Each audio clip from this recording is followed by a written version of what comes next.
mission in Feilaka. And there is also other participants of the project present here. If you have questions, maybe some of them will be able to answer at the end. And Rémi Perrogon, so I'm the head of the team, and I'm excavating in Kuwait since 2007 in Al-Qusur, so with the previous French mission in Kuwait. Then with the new mission that was created by Mathilde Gelin in 2011. And I'm working mainly on the transition at the, after the turn of Islam. So in the Gulf, also in Bilad el-Sham, and I also used to work in Egypt. And Rémi Perrogon is a member of the team since 2017. And he took in charge the study of the pottery, so I was very glad because I started, and I was happy that someone else will take care of the pottery. He's a PhD student in Aix-Marseille University, and he should complete very soon his PhD and publish it, I hope, soon after that. So today we will try to be in the middle between give you a global understanding of the site and more precise data about the ceramics. So because there is in the audience there is people that are not archaeologists and there is archaeologists. So I hope it will be in a good between, and we will do this lecture both of us. So Rémi, start. Nice. And don't hesitate to ask question at the end if something is not clear. So thank you very much. We will start with the monastery of Al-Qusur. Julie told you about the French mission in Kuwait. At the end of the 80s, they asked the question, when was this monastery, this church founded? And at first, they understand the site as separated in two phases. One that is before Islam and one that is a later reoccupation. And they say that in the Sasanian period, they found this church in the middle of Feilaka. And to be certain of that, they had some arguments. The first one is coming from a medieval text that is a Chronicle of Sehet, written in the 11th century. And it's a compilation of legends about holy characters, holy monks, holy Christian monks. And one of them is named Abd Isho. And in this legend, he was the founder of a monastery in an island very close to southern Iraq, very close to the city of Basra. And in the text, this could be probably the monastery of Al-Qusur, founded in the island of Ramat in the text. He also said that the stucco panels discovered inside of the church were very close to the other stucco panels found in the region and associated at that time from the Sasanian period, and it was believed to be before the coming of Islam. Of course, the texts were also studied after this Chronicle of Sehet, and the last record of monastic settlements or monastic activity in the Gulf, all of this record ended in the late 7th century, where the Bet Katraye, that is the church of the Gulf, was created and separated from other churches, other siege of bishopric in Iran or in southern Mesopotamia. Of course, the pottery was studied at that time, and they see a difference between several phases, and they believe that the pottery found in great quantity was from the early Abbasid time, and for them it was impossible that the monastery was contemporaneous with the early Abbasid times. This was revised in the later on by a group of English archaeologists like Robert Carter and Derek Kennett, comparing the pottery coming from several sites in the Emirates or in Qatar, other monasteries too, like Sir Baniyas, and they believed that the pottery in Qusur was only from the 8th century, from the comparison they have. But of course they didn't have all of the pottery we have now.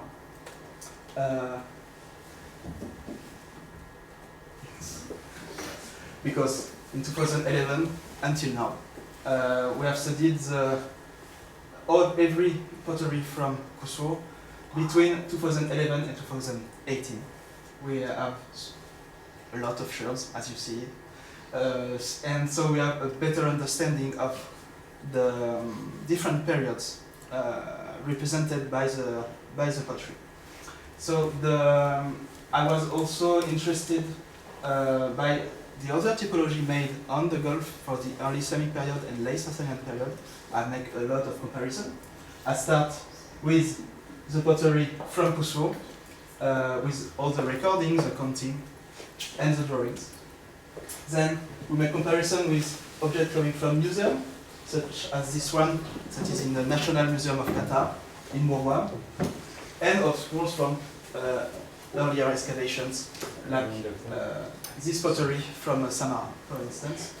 And then, that is the purpose of this conference, is to make the link between the pottery and the phasing of the site, and what the archaeological teams have recorded.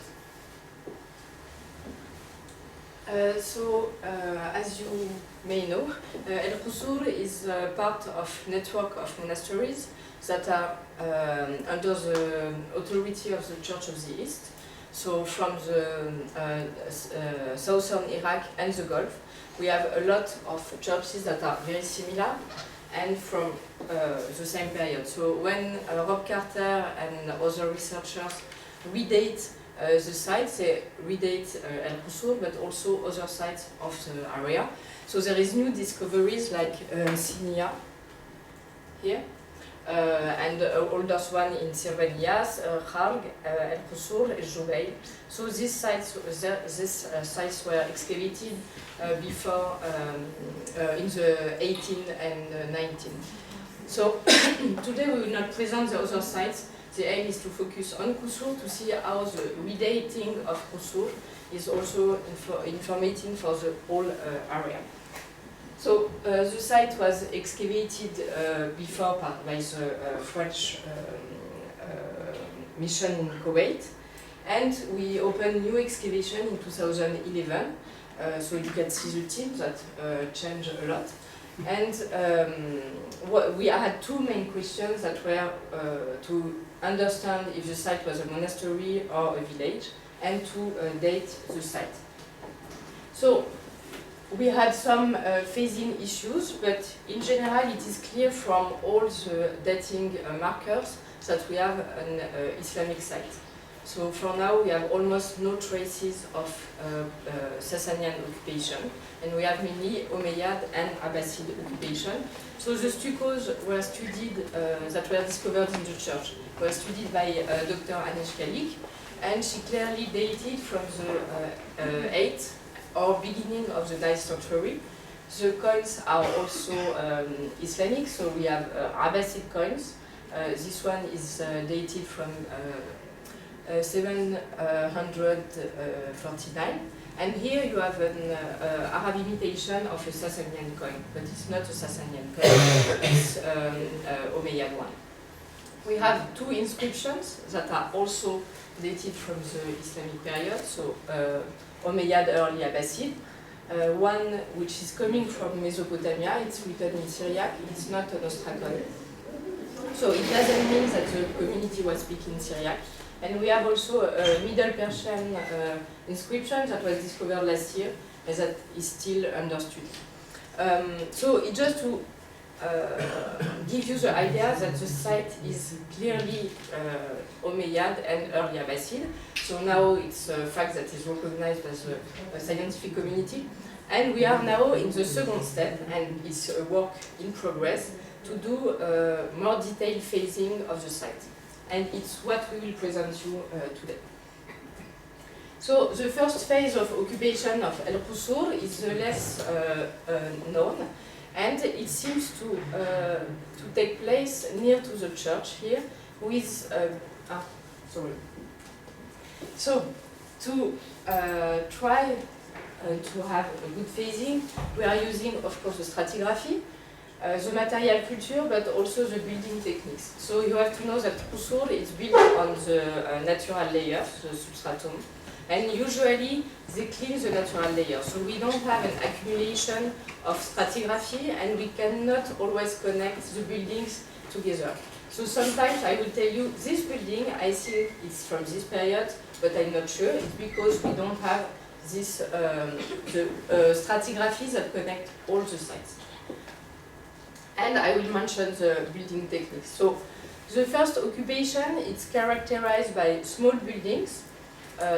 So we have three, all in the northern part of the church, that are built only in mud bricks.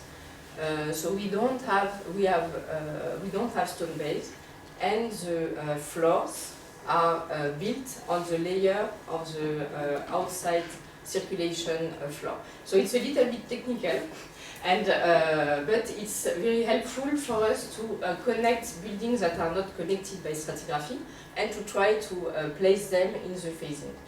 So it's at that time it's probably a small community, like people that need to connect with God, and that will meet on the island and start a small community.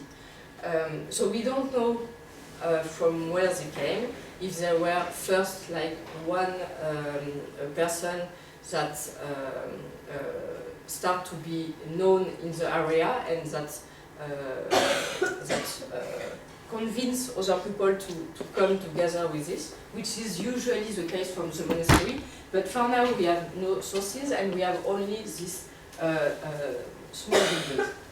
So one of them is very interesting, it is here, so in the center of Al-Qusur, in the north to the church, and it was identified as a cell for the monks. It was identified as a cell by comparison with Harg monastery, where was discovered many cells on the northeast corner of the monastery. So Al-Qusur is very important because, for instance, the beautiful plan of the monastery that you see here was excavated in 2 months.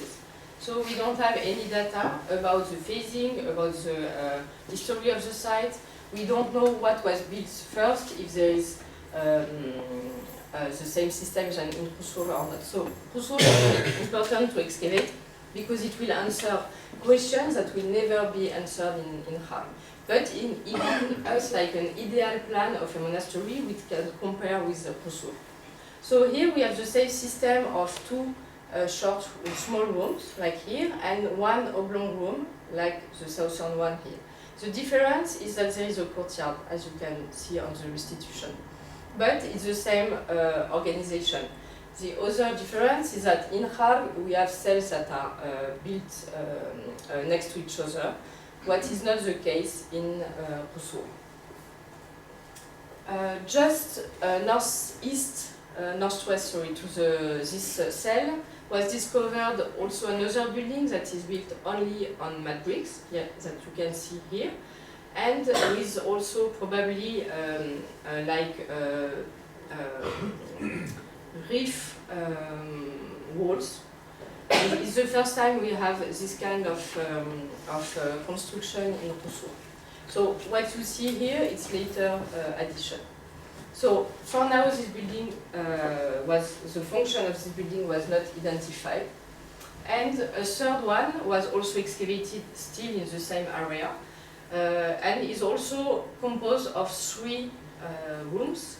And I'm wondering if it could be a cell.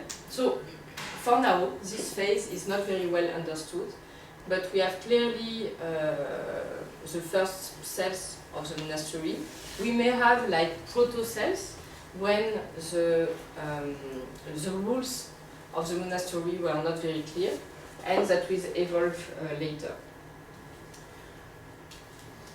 To the west of the church, in this larger building that is B20, we can identify here, which is here, a building that is earlier, so also according to the building techniques and the stratigraphy. So this building also will evaluate, and I will mention it later, but this part with 3 rooms were built in the first phase.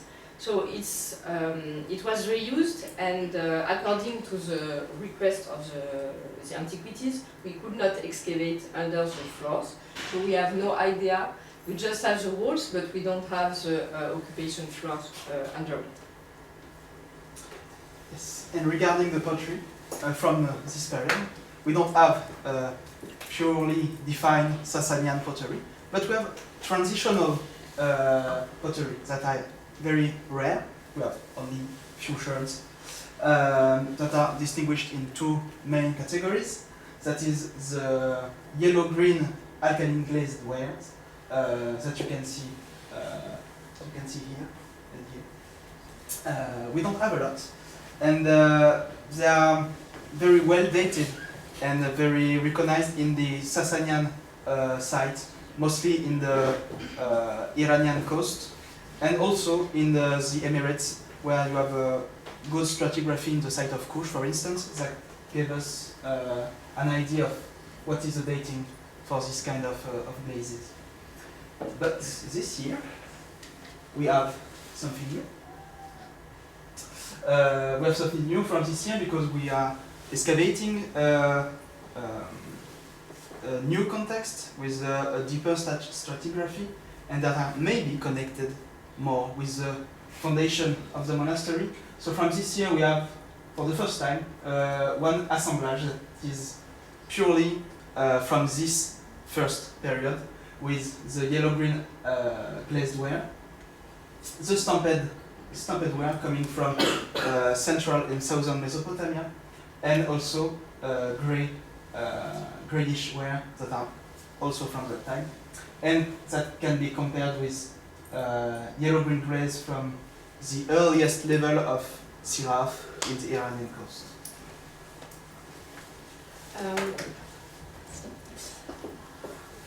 So the issue we have today, the foundation of the monastery, is that we have the ceramic of the occupation of these buildings, but we don't have the ceramic or any dating markers of the construction of these buildings.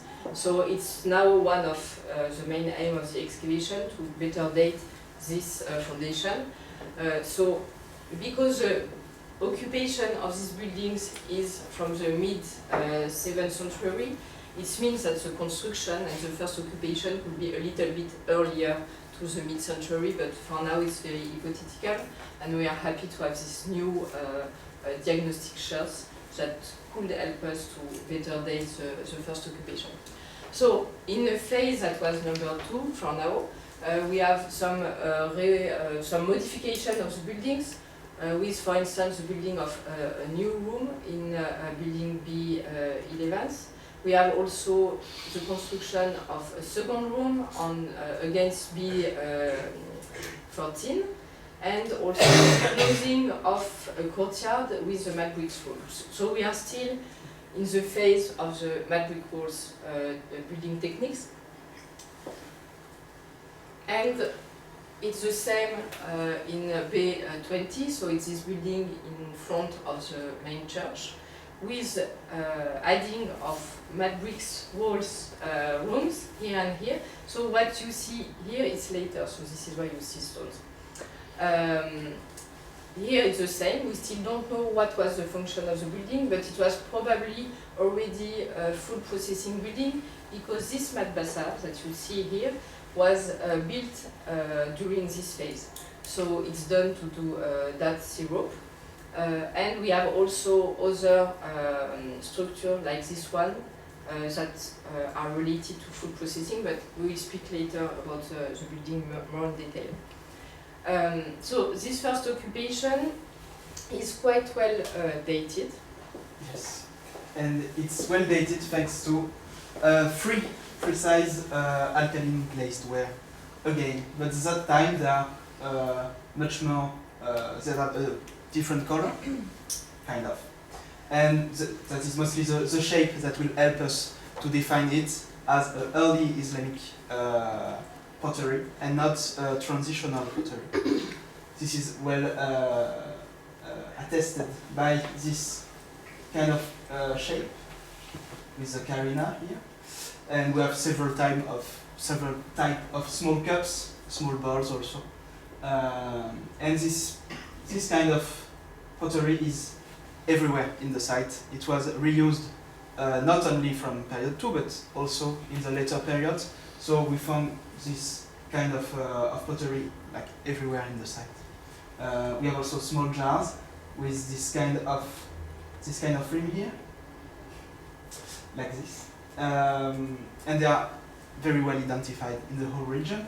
What is very interesting for this kind of wares is that they are well known in Sylvanias, another monastery, very well dated between the middle of the 7th and the late 8th century, without any of the potteries that you will see later on from the other period, the early Abbasid period. So that's very helpful to have this kind of pottery. And of course, it's not the same from the other that are not very well dated. They can be associated with multiple periods, but since they are associated with this glazed ware, we can associate them with the first occupation of the monastery. One of the most interesting one is this amphora that are called torpedo jar, thanks to their shape that looks like a missile, with a pointed foot that you can see here.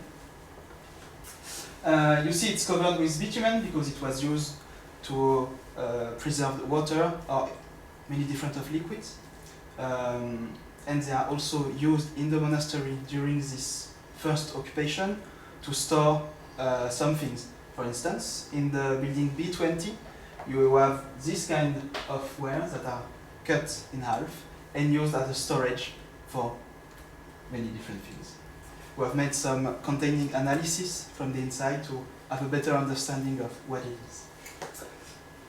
The other kind of pottery we have a lot in Qusur is this sandy buffware that are also, as the amphora, coming from central or southern Mesopotamia. We don't have the center of production from this ware, but a Japanese team in the 80s found a production site for this kind of ware, and it's dated between the Sasanian and early Islamic times. So it's completely in the same period from Qusur. So it's a good example of this period 2 pottery is this kind of stamped wares, and you have a lot of discussion about these ones, mostly because of their iconographic motifs. We have like a lot of animals and sun kind of suns or wheel patterns that are on this kind of pottery, and they are at first connected with the Sasanian art and not with the early Islamic times. And it was a mistake because in the later studies they found that this kind of ware is mostly related with early Islamic time and not with Sasanian time. In Qusur, we don't have a very well distinction between the earliest phases where you have this kind of stamps or this kind of motifs. You can find different kind of stamps everywhere in the site from very different phases, and they are we have a lot of different kind of motifs. We have crosses, birds, also other animals also, and they are very well related with the well-dated site in the region. Sorry. From the end of this period, we have the introduction of new type of potteries. One that is very interesting is the cooking pots. We don't have any cooking pots coming from the same area you will usually expect, that is southern Mesopotamia. But these kind of cooking wares are coming from western part of India, south of Pakistan. And these kind of cooking wares are the only one that were used to cook in the site. So they were imported for a specific use that is very interesting. And they are introduced in the first part of the 8th century, so at the end of this period.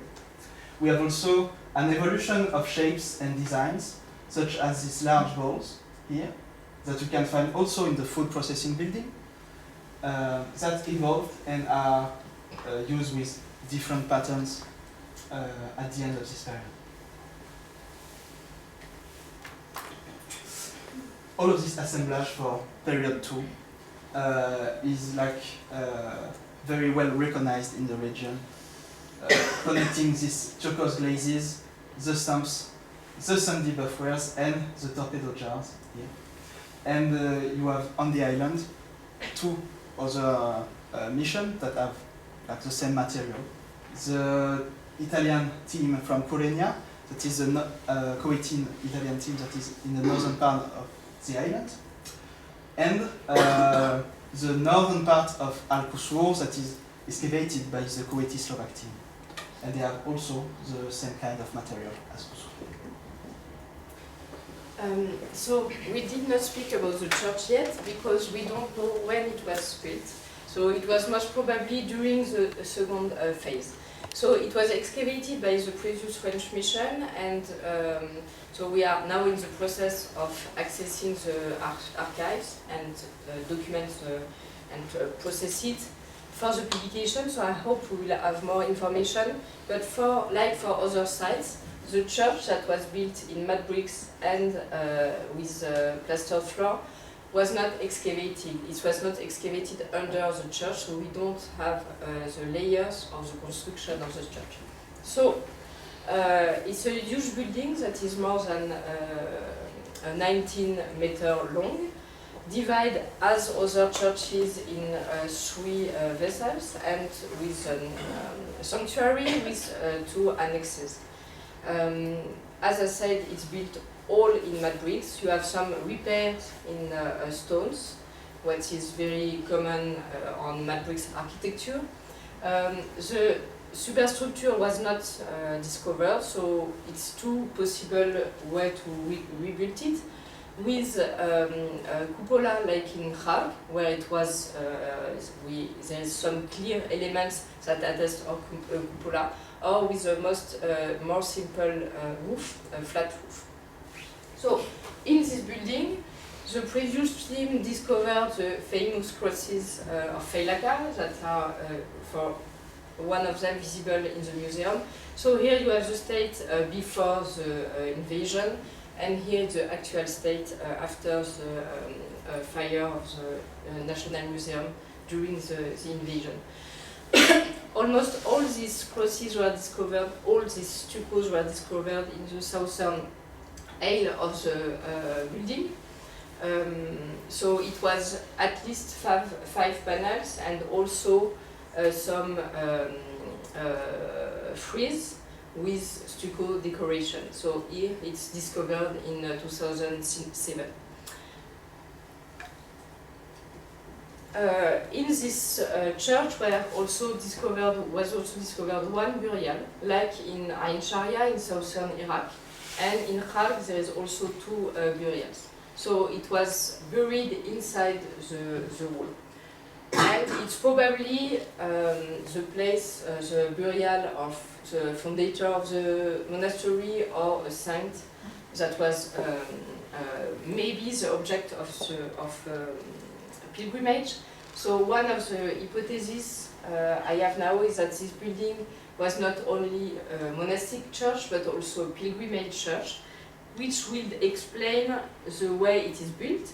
So you have many doors and also the possibility to circulate almost from each room to another or more than one room.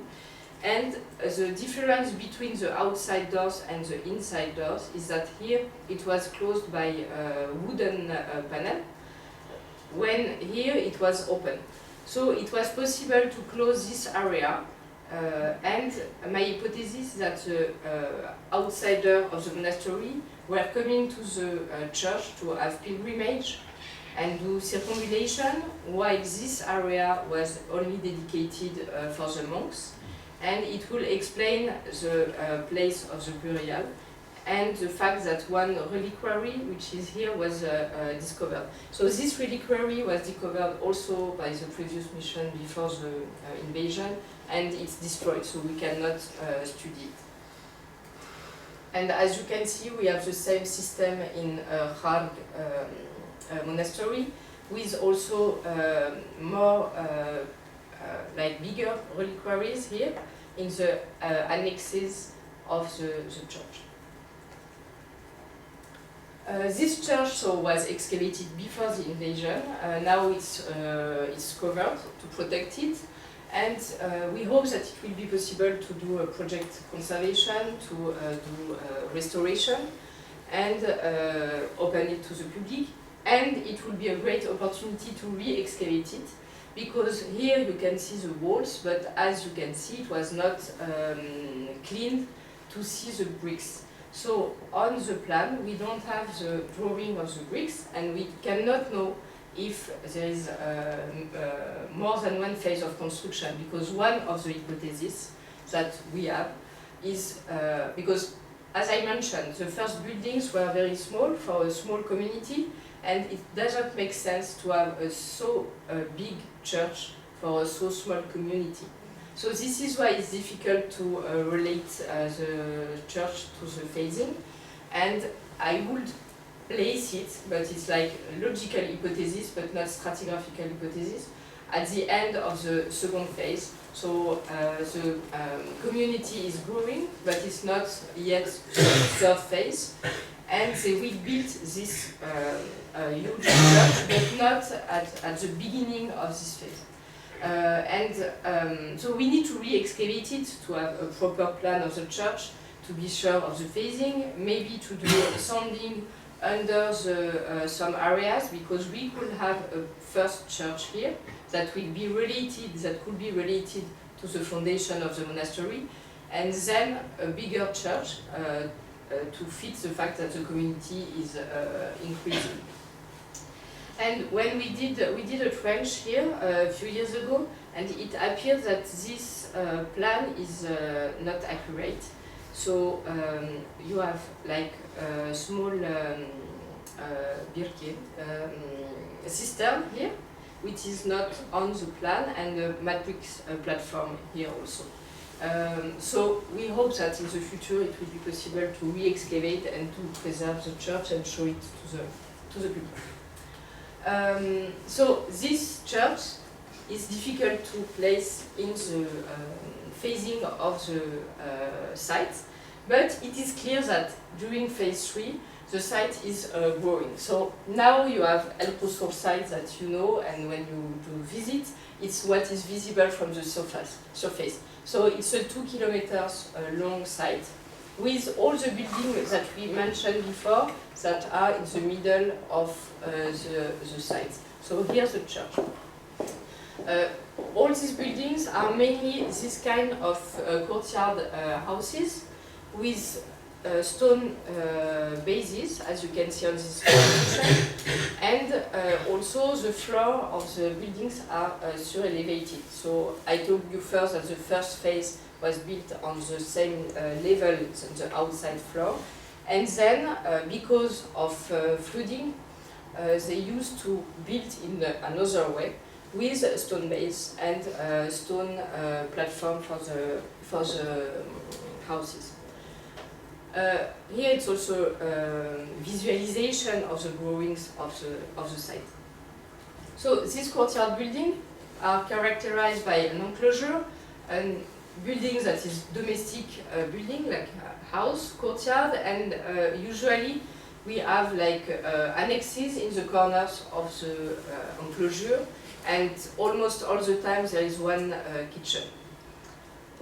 There is almost around 180 courtyard buildings on the whole site, And the question now is to know if this site is, if this population are villager and not monks, or if all the site is a monastery.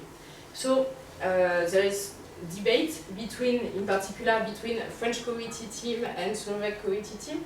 So the Slovak are excavating here. So what we spoke about is all here in the center. They are excavating this building, which is a huge one with many phases. And for them, it's the house of the villages. But there is also another possibility, because in the 6th century, a monk named Abraham of Kashgar went to Egypt, learned a new way to live as a monk, and came back to Mesopotamia with a new route that he wrote, and that was then spread between the monasteries of the East Church. And in this rule, it's mentioned that there is monks from the monastery, from inside the monastery, and monks from outside the monastery. So it's quite possible that in the center of the monastery, you have the church and conventual buildings that I will mention, for monks that are younger or sick, and outside, monks living in this kind of enclosed building. And they will use to come one time a week inside the monastery. So it needs more excavation to resolve this question. And it's one of the things we are working on now. As Rémi mentioned, the previous team said that, so it was the hypothesis of Jean-François and Olivier Callot that we used to discuss. And so they identify a gap between the Christian occupation with the church and then the early Islamic occupation with all these courtyard buildings. So here we were lucky to excavate in this area because we have clearly the two phases but without any gap. So I mentioned this building that is all built in mud bricks, and we can clearly see here that it's developed with stone-based architecture. So as I mentioned before, we need the building techniques to try to complete our phasing. And it's the same case for all the first buildings of the monastery. So here the cells, it was not, there is no addition, but as you can see, it's clearly connected with this wall here. And in stratigraphy, there is no gap of occupation. So when they built this part, this was still in use, and when it was still, also the cell was still in use. And here the building B19, there is also the addition of a courtyard in stone. So it's the archaeological and stratigraphical proof that there is no gap between the Christian occupation and the enclosure buildings. So please forget this part. And under it, because it's later, you have a refectory. So it was discovered southwest of the church. And it was very important because it's the evidence that we have a monastic community. Because we could have like a church with houses, but there is no reason to have a refectory if we don't have monks coming to eat together. So it's also a huge building. It's almost the same size than the church, so it's 18 meter long. You have one main room with benches, so for the monks to sit, and one portico that is surrounding the bench. So it's very similar to Hal refectory here, so the portico and the dining room. There is also comparison with Palestine and Egypt, where there is not exactly, so they don't have portico, but they also have dining room, and it's mentioned that it's refectory on mosaics and other inscriptions. There is another building that is probably built during this phase that was interpreted by Jean-François Sall and Olivier Callot as a church. because of the discovery in a bench of this cross. So here there is no stucco cross, but one cross in this in the plaster of the bench. It's also built like the refectory is built on a stone base, and I forget to mention it, but as you can see here, the refectory is also built with stone, but more than 80 centimeter high, which is miracle in Al-Qusur, because we have some walls that are 3 centimeter high, so we were lucky. Yeah. And this building is built aligned with the church. So, yeah, so I will not come to the previous interpretation. So it may be a church, but it may be another conventual building, and it's still a point to clarify. And a great building that was discovered in front of the church and still built in the third phase, it's building B20. So if you remember, at the time of the first occupation, we had this building, then they built this one, still in mud bricks. And during the third phase, they closed some empty area here with stone walls, and here they also did some repairs. We are currently excavating in this area, in particular Saif Boutibal, which is here, and we have probably also an earlier building where the shells that Rémi shows you were discovered that are only Sassanian. So it's here, so we may have new data. But so for the third phase, we have a food processing building that is clearly attested by the structures, which are all related to food processing. And to identify the function of each structure, we did organic matter analysis, paleobotanical analysis, and also, of course, also archaeozoological analysis, and is still under process. So I will show you some of these structures. So here we have a quarter of circle in mud bricks and plaster, where a lot of fish bones were discovered, but when we did the analysis of the plaster, no traces of fish appeared, but traces of vegetal leaves. So we think that they use the plaster to maybe to dry fishes, but between the plaster and the fishes we could have like a leaf. Here there is also a structure that may be a table to do food processing. We have buried jars, some with all with traces of wine, because it's reused, it's torpedo jars that are reused as in the building, but also traces of milk, so in the time of the use for the processing building. We have some stems like this one that were compared with ambar, ambar, which is a kind of cheese produced in Lebanon. So we try to do ethnographical comparison.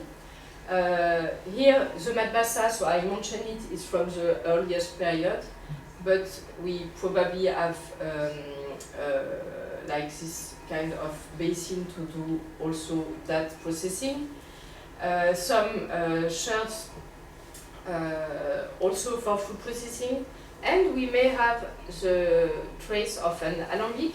So Anwar Raqib is here, she studied the glass, and we have these three fragments that are here, it's this part of the alembic, here it's probably this part, and here this one. And in ceramic we may have this part of the alembic, and it's so it's done to produce or like kind of specific oil or alcohol, or we. So we try to analyze this, but it's not done yet. And in the western wing, which is here, so it was not mapped on this plan. We have also milestones and base for the milestones, that is clearly here. And we have also ovens.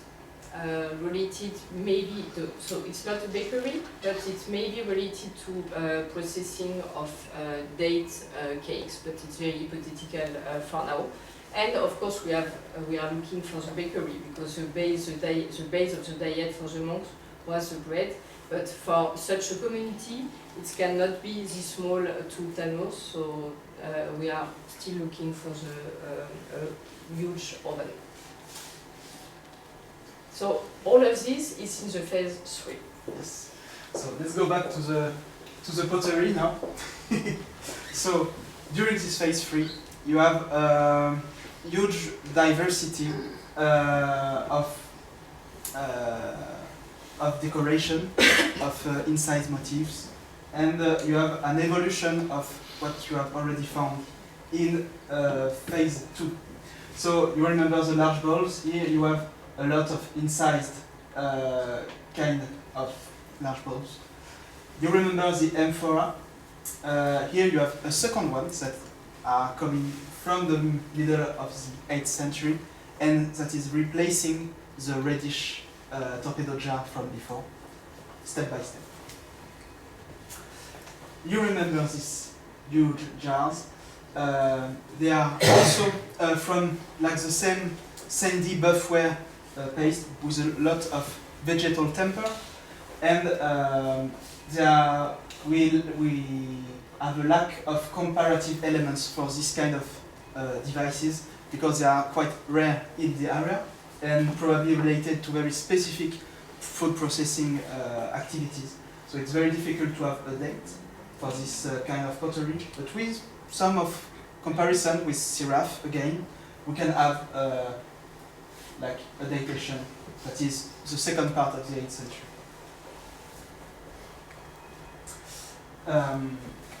The shape of the sandy buffware don't change, but you have the appearance of different incisions, motifs like the waves here, and also kind of leaves and vegetal that are very, very similar from the material from Susa that are dated from the 8th century onward.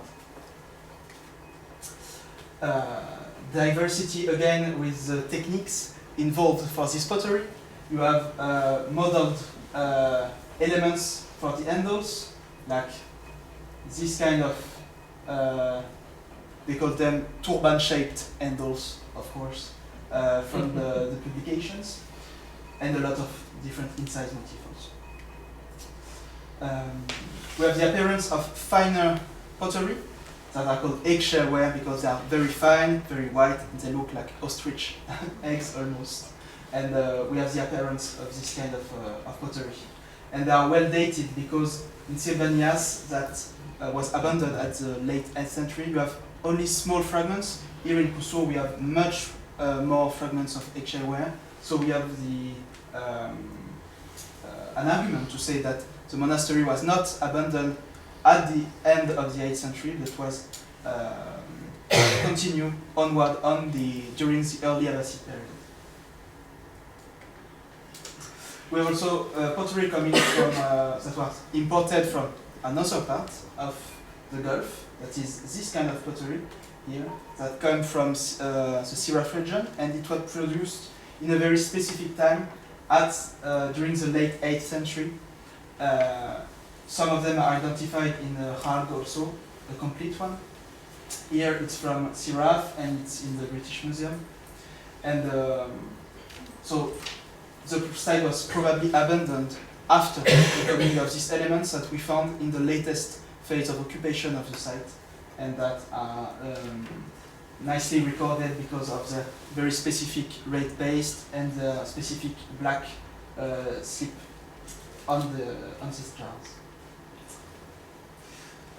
Later on, we have the appearance of something that was not recorded by the previous studies. This kind of opaque glazed ware is coming from the region of Samara, and that was founded in the early 9th century, but you have a production that is slightly earlier. But with the appearance of this kind of pottery in the latest phase of Al-Qusur, we can say for sure that the monastery was not abandoned at the early 9th century, but continued slightly afterward. We don't have only the earliest